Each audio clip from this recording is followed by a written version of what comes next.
Thank you very much, dear colleagues.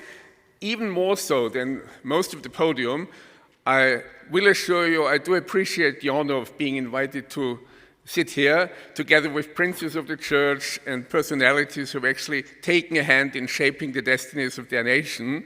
As a historian, I'm, you might say, a pathologist of politics. I analyze it when they're all dead. So they can't react any longer, which is sometimes a comfortable position. Sometimes, of course, it's not one where you can change a lot.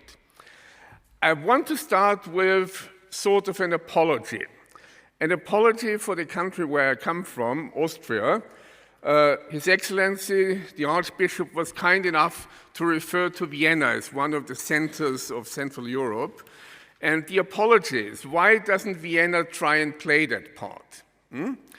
Because unfortunately, if you look at Austrian politics right now, you know, with all sorts of, good intentions, you can't say they're really doing a lot for Central Europe.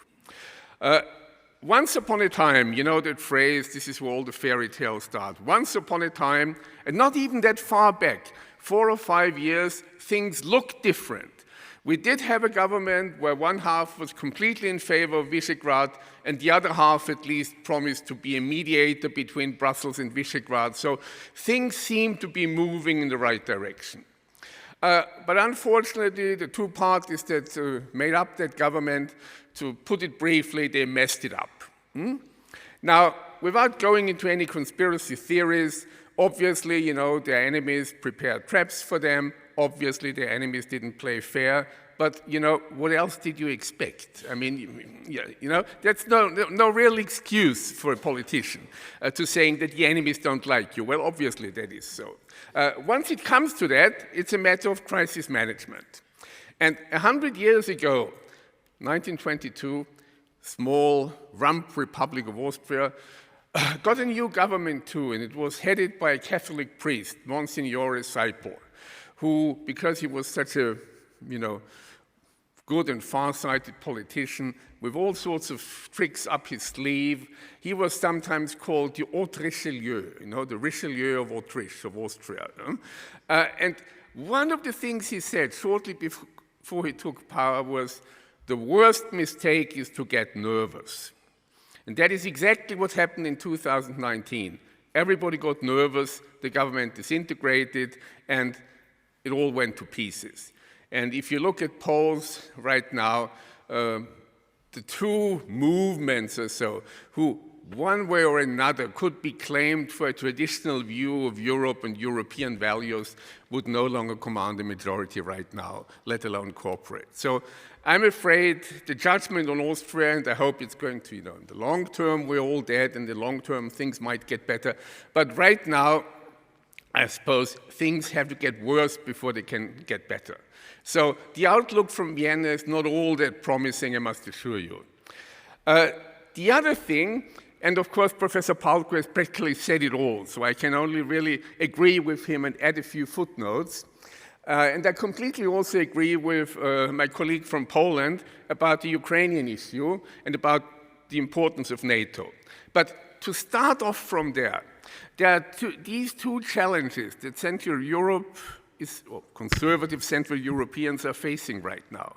And it's important, I think, to realize that those two challenges are of a very different nature. On one hand, we have Russian imperialism. That is a very clear-cut thing. Putin preaches Russian imperialism and he practices Russian imperialism. And he sends in the tanks, and we've got to find means to knock out the tanks. That is a clear-cut issue, the way we've had it for centuries. Nothing new in the world. On the other hand, we do have the European Union. Now, the European Union, as we all know, is a good thing. You all know this British history, 1066 and all that, where everything's divided into good things and bad things. Well, the European Union, on the face of it, is a good thing, and it's brought many benefits to all of us. True enough. But, of course, the but is important. Like many good ideas, like many good things, the EU is very much in danger of being badly implemented. And there's a big danger in that.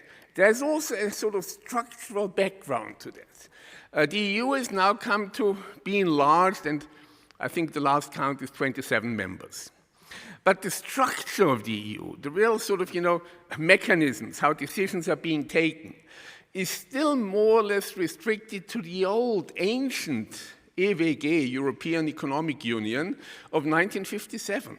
It's still the founding members, the 6 founding members, and Italy sometimes accepted only 5 founding members. And if you discount the 3 small ones, it's basically a Franco-German axis that commands the EU. French dirigism and German thoroughness. It's a deadly combination, And then you have all those people who are collaborators and they go along with that. Now, this is a different challenge because Mrs. von der Leyen is not going to send in the tanks. Actually, she did try her hand at tanks before in her former job as a Minister of Defense. And she was so successful that there are hardly any tanks left in Germany. So that's not really the danger. But it's the insidious danger of the way that one of the former predecessors of Mrs. von der Leyen once put it. We have certain rules, and we always go a little bit further. And if there's no resistance, we know we can go still further, And that is the danger about the European supposed constitution, ever closer union. Nothing's permanent. Everything changes the way people in power see it in their best interests to act. And that is the trouble, why people are uncertain about the quality and the development of the European Union, which, obviously, is a good thing in the beginning. Now, that is the danger. And as Professor Palko already outlined, together with that danger, we have this sort of creeping coup d'etat by the courts, that functions that in any sort of liberal constitutional state belong to the legislative branch are being taken over by the judicial branch. There is a certain derivative, you might say, from the experience of the United States, where the powers of the Supreme Court come from a completely different tradition. But increasingly, we find the same thing in Europe. In my own country, in Austria, many decades ago, we had a situation like that. And in those days, the Social Democrats still called it a Juristenputsch, a coup d'etat by the lawyers. Now the Social Democrats have switched sides. So there are these dangers from the European Union. And the interesting thing, of course, is this is not somebody preaching one thing and practicing one thing. The European Union and the powers that be and the European Court of Justice, they're all in favor of free speech. And one of the complaints about Hungary and is, there's no free speech. Well, what does the European Parliament want? It passes a resolution with 5-1 majorities calling for censorship against opinions they don't like. You have worldwide a movement, again being alluded to, wokeism, where you have equal opportunity. What does equal opportunity mean in practice? Equal opportunity in practice means that certain groups are being favored. As an academic, it's a completely weird situation. We all have all these studies that rightly denounce the system in the interwar years, where there were quotas established in some universities in our countries to make it impossible for Jews to really exploit their potential. The very same rules are now being enacted all over America and other universities, saying, no, we mustn't have too many white old men. There must be a sufficient number of blacks, whoever, whether they're qualified or not, doesn't really matter. And the same people who are denouncing the one rule on one hand are calling for the same rule on the other hand. So that's the idea. That is sort of this different quality of the danger. As Mr. Palko rightly said, we can't even give it a clear-cut name, but it is a creeping danger, and we have to acknowledge that. And it's a long-term one. It's not one that, with one big movement we will be able to correct it. No, it's a long-term threat. It's going on. And it's a threat that cannot only be fought by political means. Well, even if we do have majorities in parliament, we're often unable to stop some of these developments. Now, there are 2 footnotes, maybe, what I think could or should be done about it. Obviously, Central European cooperation is important. Years ago, there was a debate in Japan also a member of the Western Alliance, even though in the Far East. And they talked about a Japan that can say no. That is exactly what we need. We need a counterweight to the Franco-German axis. We need a counterweight in Central Europe. We need a Central Europe that can say no. And Hungary and Poland have been good examples of how you can do that.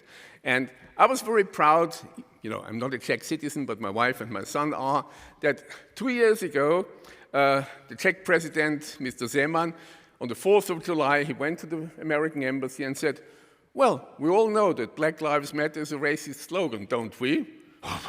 Yeah? Great slogan. So it is possible to say no. And added to that, I think we're all angry about the way things are, obviously so. But we shouldn't underrate the power of humor, because many of these crazinesses we're talking about, men entering sports competitions as women because they want to win, and people changing their gender from one day to the next, or inventing a third, fourth, and fifth gender.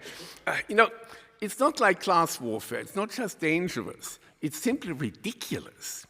And you have to sort of score that point over and over again. You have to make fun of these people, That is the important thing. It's such a sort of craziness, you sometimes, for a historian, it's almost a privilege. You sometimes read about times, or you even write about times when, they persecuted witches and other sort of, crazy ideas. Now we're living in a time when all these crazy ideas are alive, and, and you can actually watch them at first hand. So, but the thing is, make fun of them. They're simply so ridiculous. This is also why I think in the end we'll win. This is not something that can survive. There's no real basis in facts behind it. So make fun of these people, expose their contradictions. And one other footnote that is maybe a little bit more optimistic than the picture we get from just looking at the way big business works.